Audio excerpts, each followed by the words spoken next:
Hello guys, welcome back to my channel. For this video, the multiple choice series continues. So the first question is from trigonometry. It says in the triangle PQ is 17, PR is 15, and QR is 8 centimeters.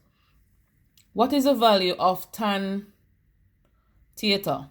So we need to know the value of the tan of the angle. And we know that tan of the angle, I'm going to put it right here. We know the 3 ratio is SOHCAHTOA.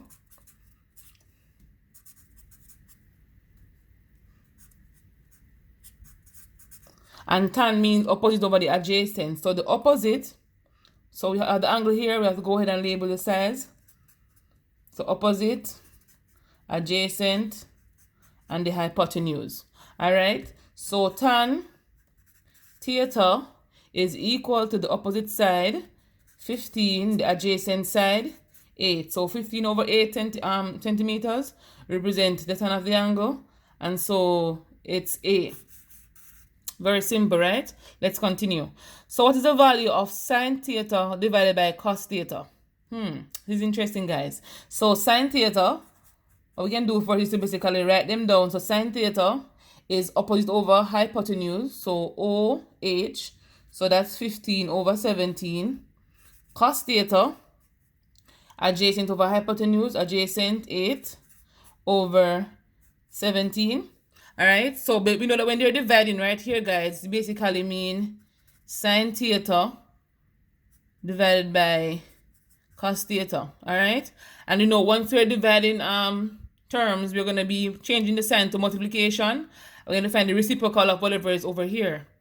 Alright, so I'm going to put it right here for you. So sine theta, as is 15 over 17 times cos theta, but we have to flip this.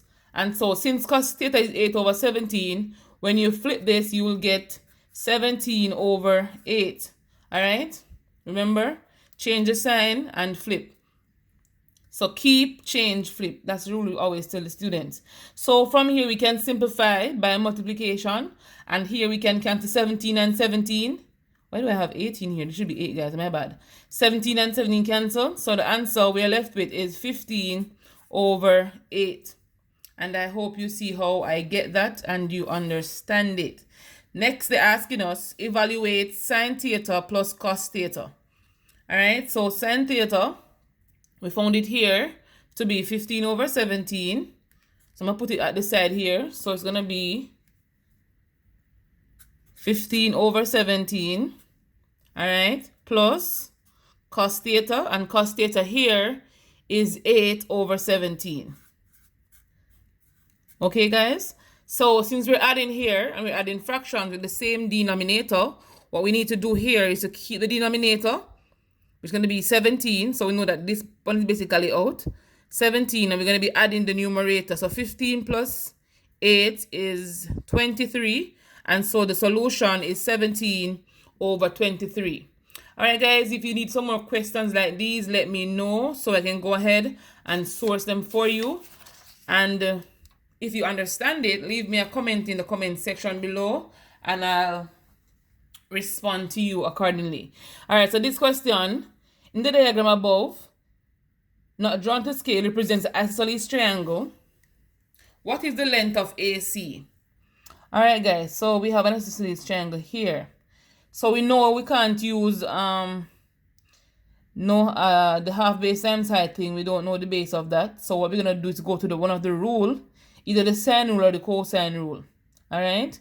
So we know for the sine rule, we need either two angles, one side, to find another side. Because the sine rule basically sine. So A over sine A is equal to B over sine B. Wow, this is moving. B over sine B. Alright, guys. And so we need either two sides and one angle. So far, we don't have an angle, so sine can't use. Alright, we know that it is not Pythagoras theorem because we don't have the perpendicular height, we don't have any base. So far, my bad, we know that this can't be the answer. Alright, and for this one, it looks like half base times height thingy. Again, not a rectangle triangle, so that couldn't be the answer. Okay, so it has to be between sine or cosine rule. So the cosine rule I'm going to put it right here. So I can change the marker. So for the cosine rule, we know the cosine rule states, depending on the side you want to find. So in this case, we want to find B. You go ahead and label the side according to the angle you're seeing. So over here will be C, and this side would be A. So to find B, so B squared is equal to these two squares. So it's A squared plus B squared minus 2 AC. It should be C. A squared plus C squared minus 2 AC, the cos of the angle B. Alright, so basically we're going to be using this to find the length of AC on this triangle. They could have said AC, guys, or B, but they choose to use AC. So right here, to find B, we're going to have to find the root of this to cancel, to get B by itself. So it's going to be the root of A squared plus C squared minus 2AC cos B. Alright, and so C would be our solution. As I told you about the sine rule, you have to have either two sides and one angle to find another angle, or two angles and one side to find another side. Alright guys, and so since we don't have it, like we don't have two angles or an angle observed, we can't use the sine rule. Alright, so if you didn't want to, if you don't know the rule by heart, you can go ahead and try to do the elimination method, since you know those would be Pythagoras theorem and all of that. Let's continue. So this one, if f of x is equal to x cubed minus 4, then f of negative 3 is equal to what? So basically, this is our x value here in the bracket. If you should match them up, f of x, you'll know that whatever in the bracket represents x. So we're going to be replacing negative 3 into the given function. So negative 3 cubed minus 4. Negative 3 cubed means a negative 3 times a negative 3 times a negative 3. Negative 3 times negative 3, negative 3 times negative 3 is a negative 27 minus 4.